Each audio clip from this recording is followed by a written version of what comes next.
mandar aqui, ó. Então, galera, vocês que estão acompanhando, tem um aviãozinho aí, já direciona para a galera que você acha que gostaria de estar ouvindo essas informações de ouro, né? Porque não é toda hora que você tem um mestre e o mestre dos mestres.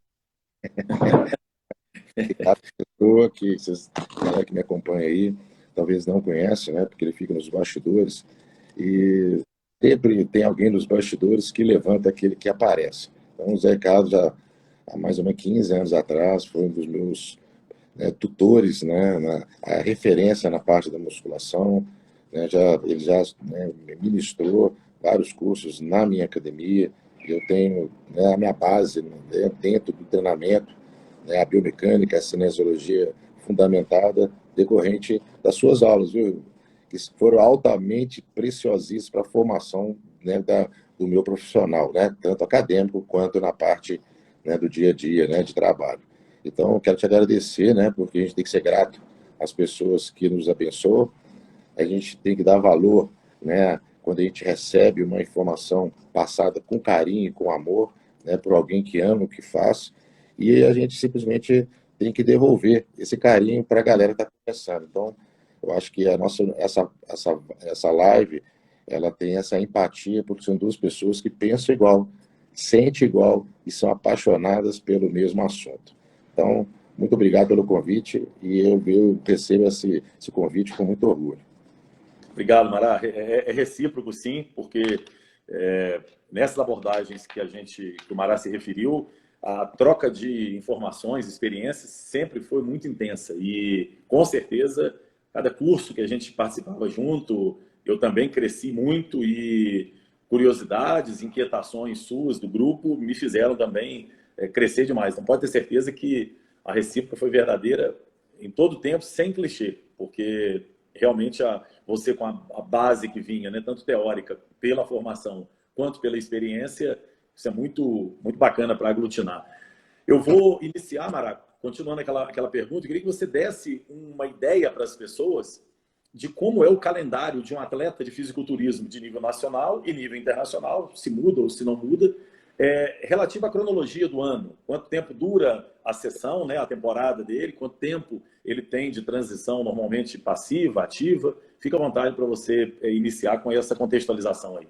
Bom, sempre foi algo, né, que eu sempre tive minhas dúvidas. A gente tinha, quando eu comecei a competir, foi em 1997, né, não tinha nada documentado, tudo que tinha não tinha nada a ver com o fisiculturismo. Hoje já tem muita coisa publicada dentro do fisiculturismo, a nível de periodização, tanto na parte da alimentação. Hoje tem muita estudo, né, mostrando, né, as evidências dos métodos que a gente utilizava naquela época, né, que o meio acadêmico, né, trazia como assim, será que não é invenção? Será que todo método no final vai dar a mesma coisa? A gente viu que cada método tem suas particularidades e individualidades, né, e você pode ajustar esses métodos dentro da sua arquitetura, da sua periodização. Então, assim, a primeira fiz uma primeira pós-graduação, foi treinamento esportivo, né? Então ali foi mencionado vários estudiosos, como o Antônio Gomes, né? O Stélio Dantas, que foram os precursores,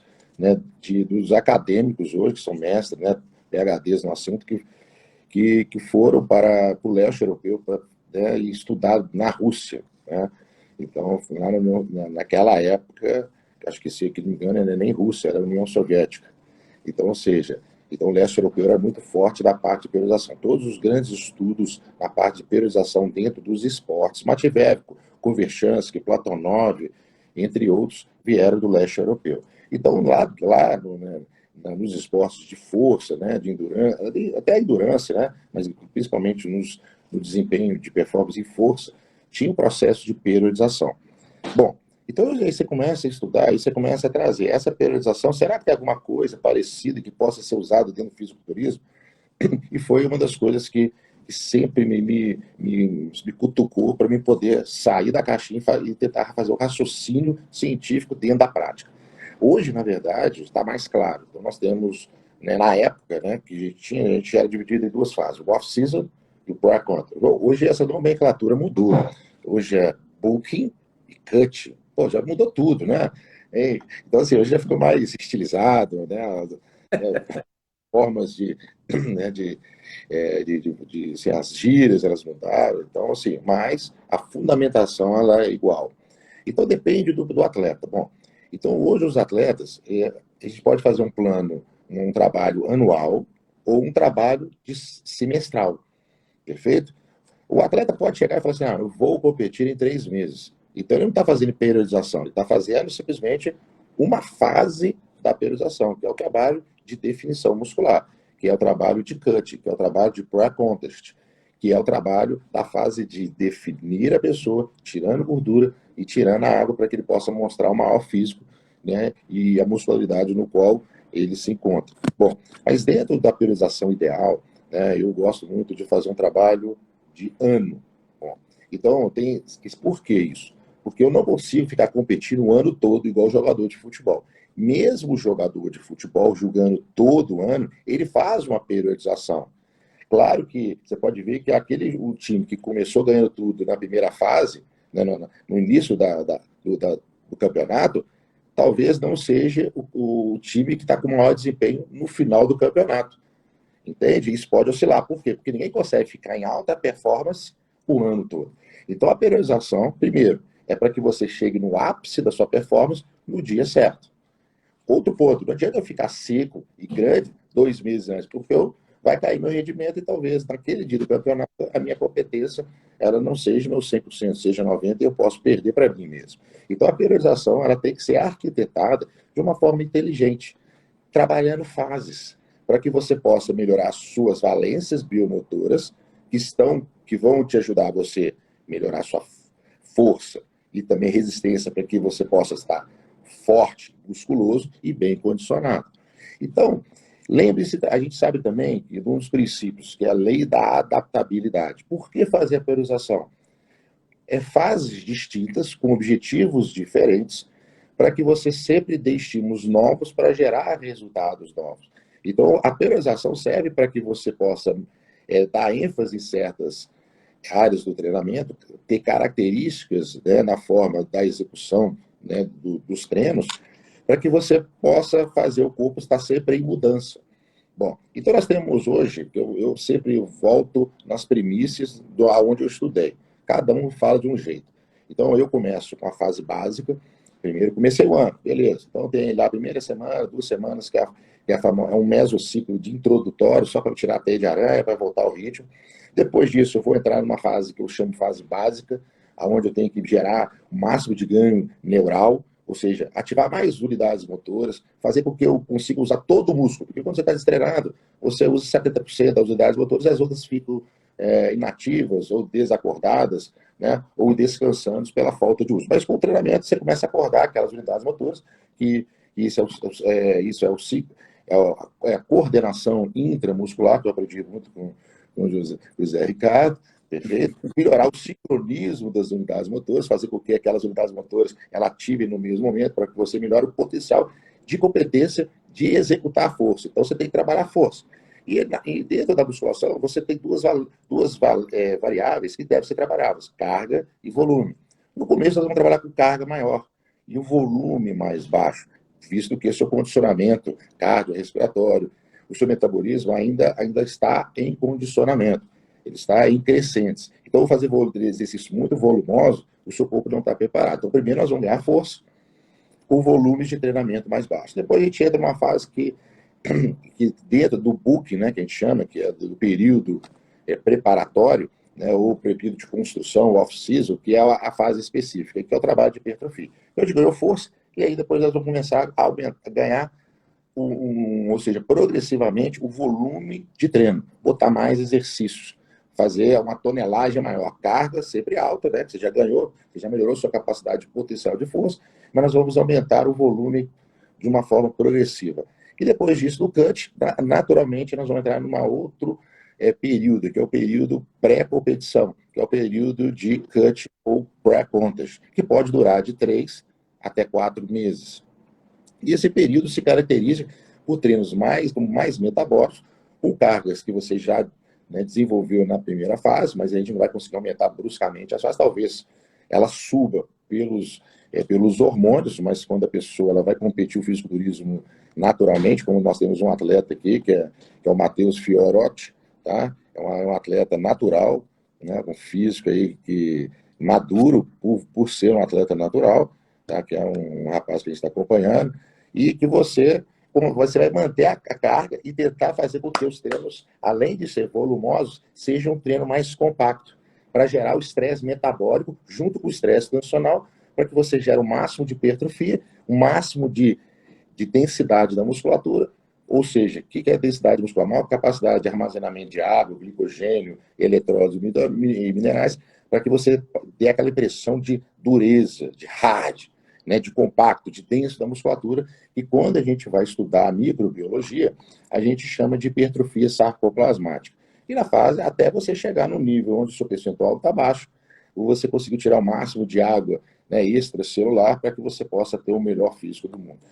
Então, nessa fase de competição, né, que está nesse período pré-competição, eu tento chegar a competir de 2 a 3 competições, assim, umas seguidas da outra. E se eu ficar muito... e elas têm que ser muito próximas, porque se for muito, o tempo foi muito largo de uma competição para outra, vai ter uma competição que eu vou bem, a outra já vou, meu físico vai estar cansado, e isso pode refletir na minha performance. Então, hoje o atleta de ponta, ele preocupa em competir uma competição. Quando eu estou no Mister Olímpia, eu tenho que classificar e ir para o Mister Olímpia. Então, se eu fizer a minha preparação dentro do ano, segmentar um mesociclo de 6 meses, um mesociclo de 6 meses, para o profissional ele é muito bom, tá? Porque ele tem que classificar e depois ele tem que competir. Se o cara só vai em uma competição principal, é muito melhor e muito mais assertivo e muito mais confortável para o atleta. Então, a periodização pode ser semestral ou pode ser anual. Beleza, ótimo, Omará. Agora, eu queria que você partisse um pouco, como essa live ela tem um dos objetivos, alertar as pessoas para a distância abismal que existe entre o universo, desde o universo uterino que o atleta saiu, até as condições que ele vem e tem para treinamento, né? Eu estou falando da genética, disciplina, a condição dele de descanso, de treinamento, acervo. E a gente vê com muita frequência as pessoas reproduzindo modelos, e como o modelo, né, fisiculturista é um modelo, talvez um modelo máximo, vamos dizer assim, no que diz respeito a ganho de massa magra e perda de gordura, recorrentemente a gente vê as pessoas tentando extrapolar o modelo de um cidadão que é um atleta profissional, e isso ocorre em tudo. Se eu for pegar em qualquer modalidade que eu tenho contato de alto rendimento e querer transpor isso para uma modalidade inclusiva, com perspectivas tanto de objetivo quanto de possibilidades menores, a chance de naufragar é muito grande. Então eu queria aproveitar, né, todo o enriquecimento que o Maradona deu nesse aspecto para enfatizar para as pessoas que isso tudo ocorre frente a um indivíduo extremamente especial no comportamento, nos traços comportamentais, na predisposição, na genética, na qualidade de alimentação, descanso, e que isso, para a população em geral, o nível de dificuldade que já existe, né? Um atleta, cada ano que ele passa, ele tem que ter alterações, tem que ter ajustes na sua programação, porque ele não é mais o mesmo, né? O ano que vem, o Maradona vai ser o Maradona desse ano, com mais um ano de treinamento, e assim sucessivamente. Então, eu queria aproveitar aqui, fazer esse alerta de que as pessoas devem refletir um pouco mais em quais modelos elas transferem, porque, na verdade, o agente, o receptor daquele treino, certamente ele não tem os mesmos requisitos de um atleta de alto rendimento. Eu queria pegar um gancho aí e puxar para outra coisa que o atleta de alto rendimento tem. Então, a gente vê, por exemplo, os exercícios apadrinhados, né? O desenvolvimento Arnold e vários outros exercícios que eles recebem o nome da pessoa que às vezes praticava. E a gente percebe o quê? O atleta de fisiculturismo, o atleta, né, o indivíduo que tem isso como profissão, o acervo motor dele específico da musculação, quer dizer, a capacidade que o sistema neuromuscular desse indivíduo tem para guardar programas motores e acessar esses programas motores com altíssimo nível de intensidade ou densidade, ele é muito alta. E para uma pessoa que vive do treinamento resistido, do treinamento de força, esse acervo acaba sendo interessante. Mas a gente sabe que não existe um treino, o treino é muito instintivo, porque o atleta de fisiculturismo ele tem uma autopercepção absurda dele próprio. Então ele sabe um dia bom, sabe um dia ruim, e ele quando vai para um treinamento de um determinado grupamento, durante o treinamento, as coisas podem tomar um rumo diferente. Ele planejava fazer 6 exercícios com X séries em cada um, o dia está ruim, ele muda o método, vai para um método um pouco mais intensificado, um método um pouco mais de volumização em detrimento do que ele planejou. Eu queria que você desse um exemplo, pegasse um grupamento muscular para nós e usasse o seu exemplo particular, por exemplo, peitoral ou costas, e falar assim, olha, na minha rotina de treinamento, esse exercício aqui, quase que nunca ele falta. Muda o método de eu usar. Mas a espinha dorsal do treinamento ela é pautada nisso. Porque eu acho que a musculação clássica ela está perdendo muito espaço em função das pessoas não estarem conseguindo transferir um pouco disso, do conceito da espinha dorsal para ser seguida, porém com os ajustes diários. Ah, mas tem que ser um personal? Não. Daqui a pouco eu vou dar um depoimento do século passado, literalmente, mas eu queria que o Maradona compartilhasse conosco assim, qual é a realidade dele enquanto atleta. Escolhe um grupamento e fala, olha, a minha trajetória treinando esse grupamento foi sempre esses exercícios. Eles sempre estiveram presentes ou não tem nenhum exercício que estava presente. Como é que é essa rotina, essa definição ao longo de anos de treinamento, Mará? Bom, primeiramente, assim, você falou em alguns pontos aí cruciais. Então, grande parte das pessoas veem o Maradona, vê outros atletas, Phil Heath, né? Você tem o Rafa Brandão, que hoje é um dos atletas aí da Open, que está respondendo super bem. Você tem vários atletas hoje de renome a nível internacional, e as pessoas começam a falar, eu quero fazer a ficha de fulano de tal, o fulano de tal gosta de um determinado exercício, e coloca ele num pedestal, então aqui dali é o certo. Na verdade, gente, a gente tem que entender o seguinte, às vezes tem exercícios da moda, mas nem sempre o exercício da moda serve para você, serve para a sua realidade. Exemplo, eu sou apaixonado acho lindo, velho, as camisas da Calvin Klein. Minha esposa fica louco para mim usar uma camisa da moda que hoje é Calvin Klein. Se eu botar uma camisa da Calvin Klein, você fica chique, não fica, Zé Ricardo? Se botar, você vai sair bonito. A patroa vai chegar Eu e falar nem assim, não, tanto, porque o shape não favorece tanto, né? mas Você você que está pelo menos justifica. vestido, pô, você está vestido elegante. Pô, eu gostaria de usar uma roupa da moda, só que ela não serve para o Maradona, porque o meu físico não é igual ao perfil de modelo que essa marca que ela vai vender. Qual que é o perfil? São o modelinho, né? O cara tem um ombro, um corpo longilíneo e o ombro alinhado com o quadril, braços compridos. Então, quando coloco uma blusa de Calvin Klein, ou ela não entra no braço, ou parece assim, que eu estou igual o Bob Esponja. Pô, a blusa é muito larga, ela é muito. Assim, ela não cola no meu corpo, então não fica bonito. Então não quer dizer que um exercício, uma dieta da moda, um exercício da moda, sirva para qualquer um. Às vezes, o meu exercício, o modo do qual eu treino, é baseado em cima das minhas necessidades e da minha vivência, da minha realidade. Legal? Então, ou seja, hoje, tá? Vamos lá. Hoje, meu exercício, vamos lá, peitoral. Ponto. Na vida, eu sempre foquei no meu peitoral. Eu gostava muito do supino reto. Gostava, sempre. Acho que desde moleque, desde quando eu sempre achava que era o supino reto. Bom, mas por que o supino reto eu achava que eu não podia ter ele fora dentro do meu contexto? Pô, porque às vezes aquele exercício eu conseguia botar muito peso, ter uma segurança e sentir a musculatura. Quando eu fazia o crucifixo, eu tinha um banco instável, e às vezes isso, e por ser halteres, há uma maior complexidade do exercício a nível de coordenação intermuscular e de estabilização das articulações envolvidas nesse exercício, eu não conseguia botar peso. E naquela época, peso era o mais importante. Era a variável que não era mais importante. Para mim, só ela que era importante. Hoje, como fisioterapeuta, né, já estou fazendo aí 20 anos de formado, né, e eu tenho essa metodologia, não é método nenhum inventado, não, só tudo que a gente aprendeu, eu tento mastigar para passar para as pessoas de uma forma fácil. Não importa qual peso, o que importa é como esse peso gera o estímulo no meu peitoral, na minha musculatura alvo. E talvez hoje eu não escolheria o supino como exercício. Hoje eu não uso mais o supino. Só para você ter noção. Hoje, assim, o supino ficou tão obsoleto no meu treino de peito que eu não uso ele mais como exercício dentro da minha arquitetura de treino.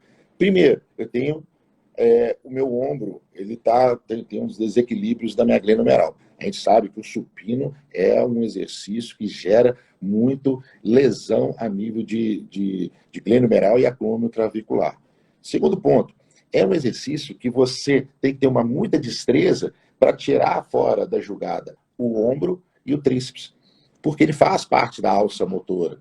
E a minha biomecânica é fazer com que esses músculos coadjuvantes entrem na jogada e tome o papel do músculo principal, que é o peitoral. Então, mesmo que eu ponha lá 80 quilos de cada lado, eu chegava no final do treino, antigamente, eu sentia a missão cumprida, botei 80 de cada lado, eu estou gigante e forte. Mas com o passar do tempo, a gente observava que o que fazia, se chegar no final do meu treino de peitoral, do supino, era o meu tríceps, meu ombro que estava gigante, mas o meu peitoral não conseguia chegar na exaustão máxima. Então, hoje, qual o exercício que eu coloco? Às vezes eu tenho lá um supino articulado, angulado, que eu gosto muito de fazer, que ele faz aí uma adaptação de movimento, onde faz uma adução horizontal, e eu consigo controlar, e a máquina te dá uma estabilidade, e isso gera um conforto maior no ombro. Então, hoje, o supino articulado, angulado, que tem uma máquina que saiu agora da Dodge, que é do meu patrocinador, da Kone, pô, fantástica. E tem da Life também, que é o pessoal da Hammer, que o pessoal gosta muito. Então, você tem tecnologias hoje que faz você botar muito peso sem pecar na técnica e fazendo com que o músculo principal ele fique ali do início ao final, e quem fadiga é essa musculatura, e não os coadjuvantes. Então, hoje, o exercício que eu mais gosto hoje é o supino articulado angulado, tá? Essa é a minha posição por esses parâmetros.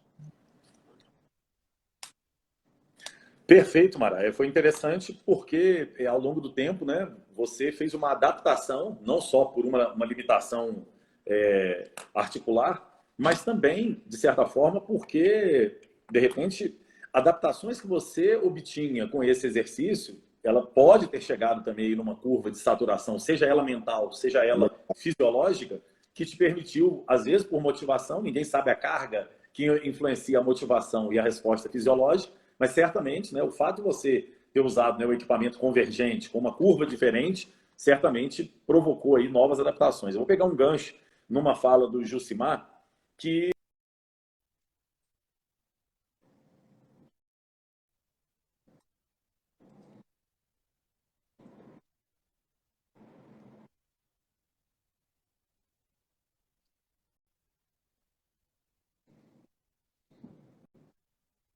desde que eu tenha a qualidade do recrutamento, que impreterivelmente vai ser dada pela intensidade, pelo nível de recrutamento que eu exponho aquele grupamento muscular.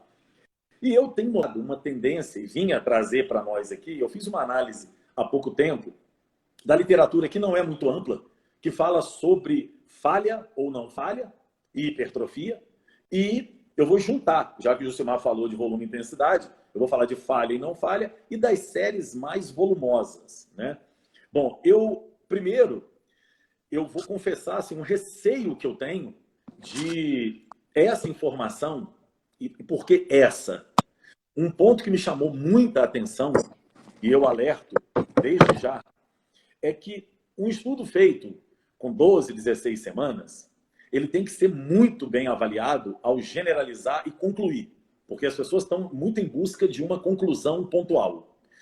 E praticamente todos os estudos, todos, que são 8 estudos envolvendo as duas temáticas, a estatística não conseguia revelar diferença, mas quando você olhava clinicamente, o método falha e o método centrado nas 6 a 8, 12 a 15 repetições, ele já apontava a superioridade que eu especulo que se o tempo fosse maior, fosse mais realístico, ninguém treina e para 3 meses. As pessoas treinam por muito mais tempo. Essa diferença ia ficar nítida. Não vou entrar aqui, não é tema de entrar na discussão das limitações do tratamento estatístico. Mas para mim ficou muito claro a possível armadilha que pode estar sendo criada em as pessoas abrirem mão em demasia da falha. E o segundo ponto é pessoas começarem a ir para séries de volumização sem antes, porque a minha vida inteira, desde o século passado, eu vi as estratégias que para mim são chamadas de intensificação erroneamente, porque você não aumenta a intensidade, você aumenta o volume e, pelo contrário, quando você vem de uma falha, você tem que reduzir a intensidade para que você consiga volumizar a série. Então, para mim, nas minhas abordagens, eu falo intensificação, mas imediatamente falo, são séries de volumização. Mas o pressuposto das séries de volumização, contração de pico, drop set, super série, GVT, o que quer que seja, o pressuposto é vir de um processo próximo ou, se possível, à exaustão, para a partir daí entrar a volumização. E aí o meu receio são as pessoas começarem a entrar numa vibe de que falha é desprezível, falha é periodizada. Periodizada. Você, melhor do que eu, sabe. O dia tá bom, ou a característica daquele período, como você falou, como é que eu levo o indivíduo à maximização de recrutamento de unidades motoras sem levar esse cara a um nível próximo ou à exaustão? Isso. Então, eu estou vendo claramente a fala do Jucimar e concordo com ela, como assim, nós estamos individualizando pouco para não falar nada. Os grandes centros de treinamento, ou as grandes academias, com raras e saudosas exceções, as pessoas estão treinando um programa de treinamento que eu chamo de estático. Quer dizer, o professor não treina assim. Para mim, um dos maiores crimes é você admitir que o aluno vai ter que treinar um treinamento linear durante que seja 4 semanas. Nenhum professor faz isso. Ninguém faz isso. Eu acompanhei professor treinando, eu não estou falando de atleta, estou falando de professor. Ele tem lá a espinha dorsal do treino dele, mas conforme o dia dele, ele adapta. Em 1999, eu recebi um convite de uma pessoa que era investidora, ela era empresária, a dona da Rio Sport Center, da Barra e daqui do Ponteio. Ela falou, eu queria que você fosse para o Rio de Janeiro para executar uma função. Você está no salão e fazer adaptações no treino do cara daquele dia. E ela falou isso por várias adaptações. Você faz adaptação, Omará, em 30 segundos você adapta um treino estruturado de um aluno. 30 segundos. Você tem recurso para quê? Olha lá, o Jorge, eu estava lá. Você tem recurso para quê? Para chegar e falar, olha aqui, tá ruim hoje, o dia tá ruim, mas tá ruim por quê? Você já entrou, já aqueceu e já entrou? Que ocorre muito isso. O cara, ele chega ruim, não se sabe por quê, ele secreta hormônio, catecolamina, GH, glucagon, e isso gera nele um ambiente externo tão favorável que o treino passa a ficar bom. Pode ser que continue. Então, nunca quando você falou do supino, eu falei do supino... feliz. Assim, sai pior, Pedro, sai feliz. Pior, sim. Melhora. Né? E para aquele dia, o treino pode ser o melhor possível para ele, adaptado. Então, eu tenho levantado, agora eu estou voltando para essa parte acadêmica, para essa parte de tentar colaborar um pouco, porque está me dando uma sensação muito ruim do efeito low cost, nada contra low cost. Acho que os Maradonas, eu particularmente, low cost para mim é um modelo muito bacana porque eu tenho autonomia. Mas a quantidade de pessoas ainda sem autonomia para entrar num playground da musculação como uma low cost é muito grande, diferente da cultura americana. Os americanos têm isso na escola, muito bem fundamentado na escola. Então, o meu desafio, ele tem sido, e você está encabeçando aí uma primeira abordagem, eu não abro mão, enquanto eu tiver disposição para falar sobre algum conteúdo, eu não abro mão da musculação não ser clássica. E ela pode ser contemporânea sendo clássica. Clássica não é demodê, não é uma musculação ultrapassada. Pelo contrário, é uma musculação com acolhimento operacional, uma musculação com individualização, do bom dia à adaptação do treino. Então, eu queria que você passasse um pouco agora, Omará, da sua experiência agora enquanto dono de um centro de treinamento, que recebe atletas sim, mas recebe pessoas que ainda não têm esse acervo, não tem essa perspectiva. E trouxesse para nós você que é um cara old school, na essência, é uma pessoa que aprendeu com treinamento artesanal. Eu brinco do princípio da individualidade diária. As pessoas estão confundindo. Ter o nome Zé Ricardo no programa e X exercícios, isso não garante a contemplar a individualidade do dia.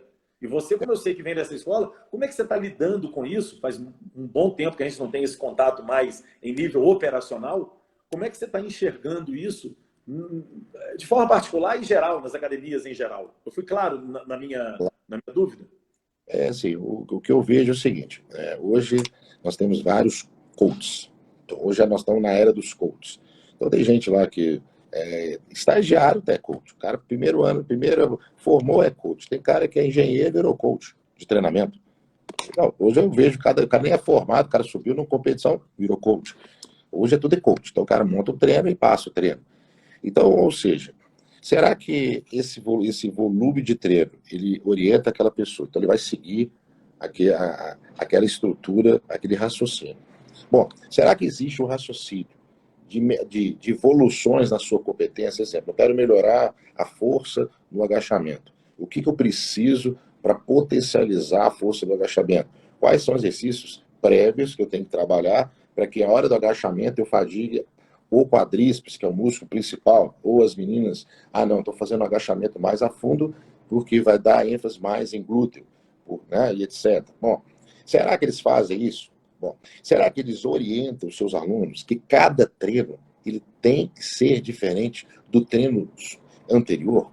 Nem que for uma repetição, nem que for alguns segundos de intervalo menor, às vezes um ritmo de contração um pouco mais difícil, se ele faz o ritmo 1 para 1, se no próximo treino ele faz o ritmo 1 para subir, na fase concentra, e ele tenta segurar, controlar a volta, e isso faz com que haja uma dificuldade do exercício, mesmo que os exercícios são os mesmos, mas você gerou um estímulo diferente. Então, hoje nós temos que entender que, mesmo que a pessoa tenha uma ficha ali, e ela vai executar essa ficha durante 4 semanas, que a periodização a gente sabe que a longo prazo ela tem a sua importância, a sua relevância dentro do resultado, tá? Mas a gente tem que orientar os professores, aí principalmente os nossos alunos, que a cada treino você tem que se superar. Outro ponto, grande parte dos alunos, eles não sabem qual que é o seu limite de condicionamento e de estímulo do treino. Exemplo, tem gente lá que faz 12 repetições, mas não chegou ou seja, num ponto de falha, ou de fadiga propriamente dito, ou no máximo de competência. Ele fez 12, sentiu desconforto, ele larga. Mas ali ele acha que dele é bom. E você entender que não, bom é treinar dessa forma. Você tem que sentir isso aqui durante todo o treinamento. É dessa intensidade.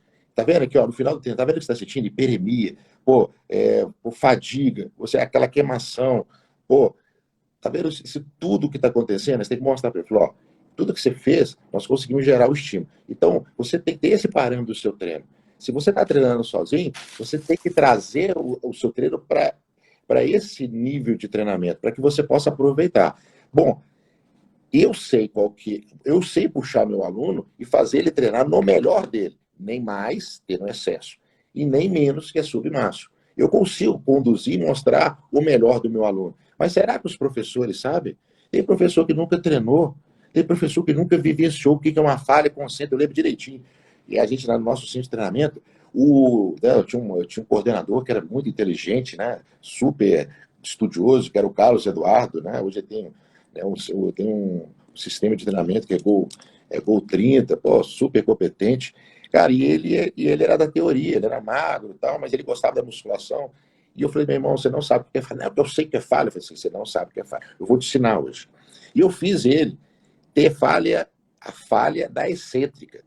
Ok. Ele fez uma série na falha excêntrica. Ele ficou uma semana com o braço dolorido. E ele falou assim, okay. Eu sei o que é uma falha. Ponto. E será que as pessoas sabem o que é uma falha? Hoje a ciência, ela traz vários, tem um estudo do Scott Field, que é bem interessante, trazendo 80% da carga máxima em relação a 30% da carga máxima, trabalhando falhas, exercício com falha e sem falha durante 8 semanas, e foi mensurado aí o inchaço muscular. Bom, até a falha e sem falha, trabalhando com 80% da carga máxima, não houve diferença dentro dos grupos. Em relação a quem treinou com 30%, mas treinou até a falha, quando comparado com 80% com falha e sem falha, os resultados foram muito parecidos. E quem treinou 30%, mas sem falha, houve um resultado, porque eram pessoas destreinadas. Entende isso? Olha só como que esse artigo é destreinado. Quando você treina treinado, já é outro parâmetro. Então, eu não posso falar que isso é uma coisa geral. Pô, ele teve resultado, mas foi bem menor. Mas uma pessoa fadigar e entrar em exaustão, em repetição alta com carga baixa, é muito mais desgastante, desconfortante, do que treinar com 80% da carga máxima e fazer até a falha. Então, se você faz a falha, ou sem falha, ou ter da carga máxima, os resultados são melhores. Para uma pessoa iniciante, treina com mais peso, sem falha, que o resultado vai ser muito mais eficiente. Não adianta o cara chegar na academia e fazer para ele fazer 20 repetições, mas submáximo. Você não vai tirar o máximo de adaptação neural, ou melhor da sua tolerância à acidose metabólica, melhorar suas competências de força, recrutamento e gerar hipertrofia. Então, hoje falta um pouco, claro que mudou muito a educação física, né? Pelo menos assim, o acesso à informação está muito, muito fácil, mas, ao mesmo tempo, o educador físico está muito imaturo. Não veio de uma escola de educação física, como você, Zé, que você tinha que estudar pra caramba para você destacar. Você tinha que pegar o livro sabe, e ficar várias noites, porque não tinha acesso a artigo. Eu lembro que eu estava na faculdade, para mim pegar um artigo, eu tinha que ir na faculdade, pagar 10, 30 dólares, a faculdade mandava para a universidade, eles mandavam o artigo, lembro do SEDEC, depois de um mês eu tinha acesso. Então assim, imagina isso. Hoje está muito fácil, mas a facilidade é um tiro no pé, porque a pessoa ela acomoda, ela esquece que é o estudo, é você chegar a estudar, aprofundar, né, na parte acadêmica, né, no que você propôs a estudar, é que faz toda a diferença. Eu lembro de você falando uma coisa bem interessante, que isso me marcou na minha vida. Quer ser um melhor professor? Quer ser um cara que entenda sobre treinamento de força? Você precisa saber de anatomia, biomecânica e cinesiologia. Sabe isso muito bem. Seja um cara que domina essas três áreas, essas três competências do estudo, que você vai arrasar por onde você passar. Eu lembro disso. Sim. Eu lembro disso e levo isso como premissa em todas as minhas aulas, viu? Isso aí é fato. Bom, Mara, eu vi algumas pessoas comentando, né, algumas coisas aí, como o Jorge, uma outra pessoa que falou de pôr em prática a falha. Estou me lembrando, assim, existia um tempo nesse local, por exemplo, na Rio Sport Center, que eu falava, cara, para além das pessoas praticarem, no meu ambiente de trabalho hoje, desde 2020, o projeto de estágio acabou por causa da pandemia. Mas os estagiários anteriores, cara, não só eles eram obrigados a treinar, como a gente faz uma competição entre eles de resultado. Assiduidade, massa magra, redução de gordura, para o cara viver aquela gamificação, aquela brincadeira saudável de experimentar. E a gente, nessa época da Rio Sport Center, alguns aí vão lembrar, falava assim, cara, não que a gente tenha que ser um fisiculturista, mas como a gente está fazendo, tomando o remédio para a mesma dor do aluno que está ali. E aí, eu falo para ele que treinar flexibilidade é importante, treinamento aeróbico é importante, e ele não me vê nunca treinando flexibilidade aeróbica. Eu falo para ele que o exercício X é importante, e eu não faço. Eu falo, não, nós cobrávamos. Olha, nós vamos ter que fazer. Nós vamos ter que fazer. Porque é difícil para o cara ele entender que eu tenho dor de cabeça, ele também. Para a dor de cabeça dele, eu dou o remédio A. Para a minha, eu dou o B, sendo que as circunstâncias da propedêutica são idênticas. É muito complicado disso acontecer. E aí, Mara, eu venho assim, eu tenho percebido que a formação, eu vou usar dois adjetivos aqui, abusando da linguagem, mas eu estou vendo as pessoas muito mais como técnicos do que como especialistas numa modalidade. E o técnico, a diferença entre os dois, para mim, é a autonomia e a capacidade de tomar decisões instantâneas. Porque o técnico, o ajuste. E as pessoas não têm ideia do que significa o poder da voz do treinador, do professor. Isso que Maradona falou assim, aqui, faz a excêntrica 1 segundo mais lenta.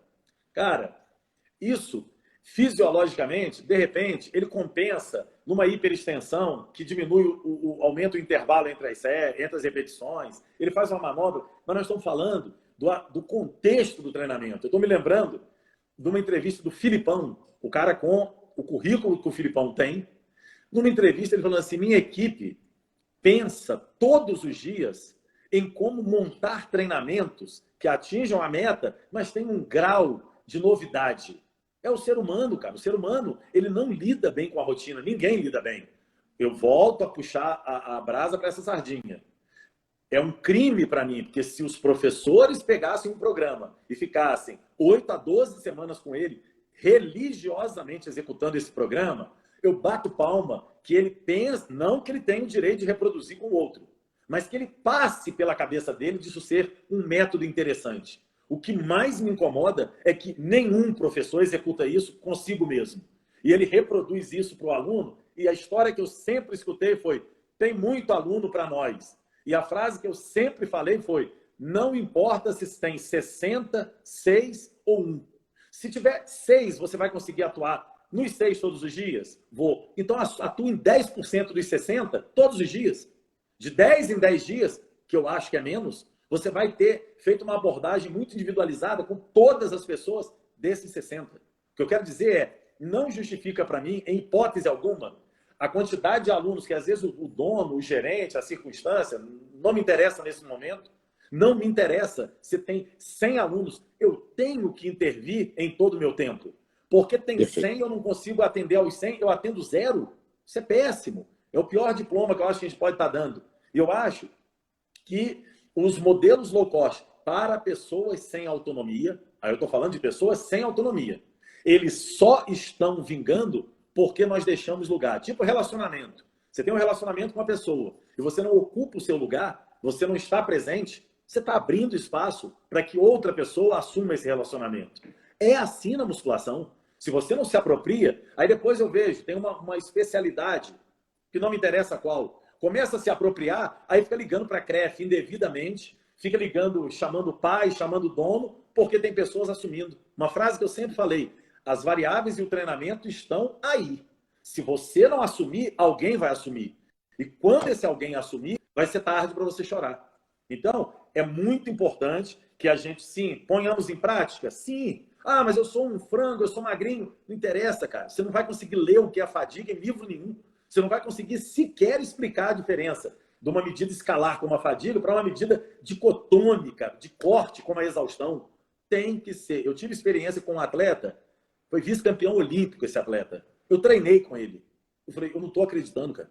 Eu não estou acreditando numa boa, no melhor dos meus sentimentos. Eu compartilhando com ele, eu não estou acreditando que isso aí é o que você está chamando da sua fadiga extrema. Você nem está chegando em exaustão, mas não é isso aí, não pode ser. Então, esse educar, essa coisa de aproximar e falar um segundo a menos, a amplitude a mais, inclui um segundo entre elas, faz parte da educação. Antes de ser físicos, nós somos educadores. E nós só vamos dar autonomia para as pessoas se estivermos próximos dela. E não é por conta de personal. Não é. Porque o que eu tenho visto muito é o personal, tomara que eu esteja completamente errado. Tomara, mas acho que não. Reflitam as pessoas que trabalham com personal se eles não estão exercendo uma musculação de luxo. E por que musculação de luxo? Se você tem um programa e você como personal, esse cara executa esse mesmo programa sequenciadamente, para mim é uma musculação de luxo. É uma musculação com um aluno na sala. Aí a musculação, com os professores, eu tenho amigos, eu não, porque os locais que eu chego, você já sabe, eu tenho autonomia. Eu tenho vários amigos que relatam para mim, não são poucos, não. Vários. E eu não estou depreciando local nenhum, não ganho nada com isso. Nada. Só queria que tivesse diferente. As pessoas falam, eu não me sinto amparado operacionalmente. Não me sinto. Eu chego na academia, eu estou fazendo, tem gente que fala para mim quanto tempo que nunca foi abordado, sequer com feedback de confirmação. Aí, olha a analogia. Se nós não tomarmos cuidado, o personal vai virar musculação, a musculação vai virar low cost vai virar playground. Vai virar playground de adulto. Porque as pessoas vão lá brincar, porque elas não têm ainda autonomia para gerenciar o seu próprio treino. É uma falsa liberdade. E tem um outro ponto, Mara, que eu vou colocar aqui, que eu acho que as pessoas têm que saber. Isso não é científico que eu vou falar, é uma percepção. Mas, hoje em dia, é óbvio que existe uma expectativa social de que todo mundo treine. É feio. Na pior das hipóteses, eu vou falar nem que é irresponsável consigo mesmo, é feio. Numa roda, você perguntar, e aí, você faz, eu faço beach tennis, eu faço crossfit, eu faço muscular, e você, não, eu não faço nada, não. Mais de 40% das pessoas que estão matriculadas em algumas low cost nunca pisaram na low cost. Sabe qual que é a sensação que me passa? que numa roda social, sabe qual que é a resposta? Não estou treinando não, mas estou voltando. Atualmente não estou treinando não, essa semana não. Ele falou essa semana que é uma verdade, mas parece que é uma verdade no último ano. No último ano o cara não treinou também. Mas se conforta. O corpo dele não altera nada, só altera para a conta bancária que está diminuindo. Mas para o corpo dele não alterou nada. Só que olha a diferença. Eu estou matriculado. Eu só não estou conseguindo ir nessa semana. Ele nunca foi. Então, é hora de pisar no barranco, porque todo mundo vai perder. Não é uma reserva de mercado. Todo mundo vai perder. A sociedade está ficando sedentária. A sociedade está ficando inerte. Está ficando mentalmente doente. Está ficando sem opção. A sociedade está vivendo aqui, ó, nesse aparelhinho que está na minha frente. Isso é péssimo, nós temos que colocar nossa carapuça, sim. Nós temos que levantar a bandeira, sim, de uma musculação atuante. Não precisa ficar sentando, dá pavor que o negócio senta. Colocava 18 programas aqui, como se eu tivesse capacidade cognitiva para interpretar os 18 e sair dali uma fórmula mágica que nos próximos 3 meses vai te fazer virar o Maradona. Ridículo. Ridículo isso. O treino é diário, o treino é todo dia. Superação em cima de superação. Sem dúvida. São ajustes que a gente tem que ser feitos. Claro que quando você pega uma pessoa que não tem uma capacidade de administrar o seu treino, ter uma ficha vale a pena, para que ele possa não se perder dentro do processo. Ah, qual que eu vou fazer? Ah, mas não, a ficha está aqui, eu vou seguir. Mas que o professor oriente ali a executar essa ficha de uma forma que ele nunca fica no mesmo treino. Ele sempre melhora, faça algumas adaptações. Não é, às vezes, mudar os exercícios. Não, pode ser os mesmos exercícios, mas não se contente de fazer a mesma carga do primeiro dia à sexta semana. Que ela sempre, você desafie ele a sempre estar evoluindo a carga. Mas quanto? Hoje já tem vários artigos mostrando, se você aumentar 5% da sua carga a cada 2, 3 semanas, você não vai comprometer as articulações do cara, os tendões. Perfeito? Você pode, às vezes, nem mexer na carga, mas você vai, primeiro, você faz um ritmo mais lento, né? Faz um ritmo para 2. Aí na outra, você diminui o intervalo de tempo. Aí na terceira, você aumenta as repetições. Depois, na 4ª semana, você aumenta a carga. Mas cada semana, você mexeu numa variável onde a dificuldade do treino foi alcançada, a nível de estímulo diferente. Um outro ponto que eu concordo, né? A gente tem que, para pregar algo, a gente tem que ter uma capacidade de persuasão, nós temos que viver o que pregamos. É igual o padre, quando ele vai dar o sermão, mas ele faz tudo errado. É igual nossos filhos. Quando a gente vai chegar e colocar na parede, isso está errado, mas ele faz, mas você também não faz. Que autoridade que você vai ter? Então, como que você vai puxar o treino de alguém se você nunca treinou? Como que você vai fazer com que o cara mude os hábitos de vida dele se ele não tem alguém como exemplo para se espelhar como visual, como ponto de referência e também como ponto de resultado e excelência. Então, são algumas coisas que o educador físico ele tem que entender. Ah, mas eu não sou gordinho, eu não gosto de treinar, mas eu sou inteligente. Não, tudo bem. Só que é o seguinte, você vai perder a oportunidade de sentir o que ele sente e compartilhar as emoções, né, as sensações que o treino promove. Você compartilhar, não. E a pessoa confiar em você. Ela vê em você que está fazendo e vai chegar e vai confrontar a mediocridade dela. Né? Se está fazendo, o cara está fazendo, então tem que fazer também. Então, você é o influenciador. Então, Sim. quando você influencia, é quando você faz e prega algo que vive. Sim. Então, o educador físico ele tem que entender que, se ele mexe com musculação, ele tem que treinar. Né? Se você é professor, você tem que ter... você tem que ir lá, você tem que gosta de estudar, você tem que dar aula, você tem que chegar a mostrar seu conhecimento, você tem que mostrar que tudo aquilo que você prega, ela tem sua função.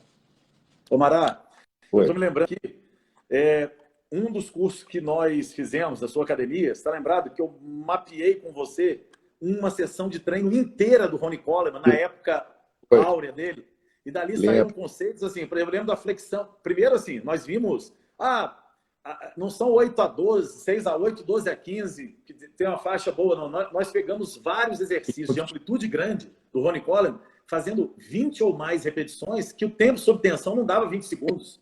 Era 20 segundos, eu lembro disso. Você então, quer dizer, 20 segundos? Repetições, 15 repetições, mas no final era 20 segundos de tempos de execução do...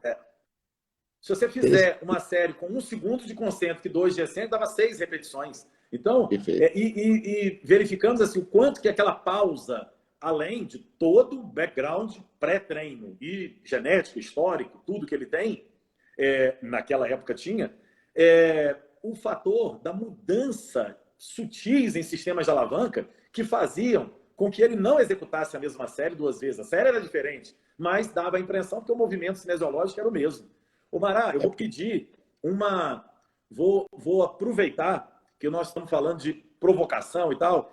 Eu, nessa pandemia, fiquei pensando em muitas coisas, tentando colaborar e criei, junto até com uma pessoa, o Rogério, que está aí, e o Mário, criamos uma ferramenta muito interessante que eu vou estar aqui, fixado aqui, eu vou convidar as pessoas a participar de uma gamificação do bem e da educação, que é um aplicativo que nós temos chamado Muscula Quiz.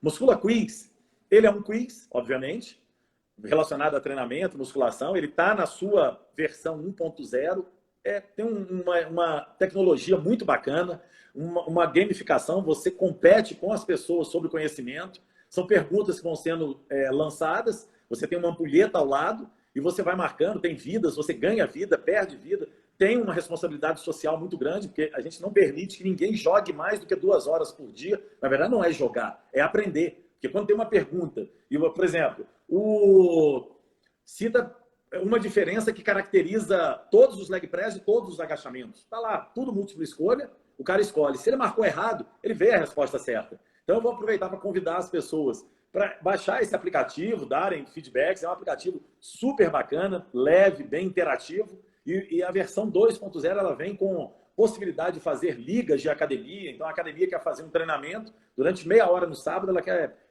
fazer uma competição entre os professores. Ele vai lá, pode competir. Então, fica aqui a minha dica em relação a esse aplicativo. Nós estamos caminhando aí, dado aquelas intempéries aí do início, nós estamos caminhando aí para um final, já são 10:55.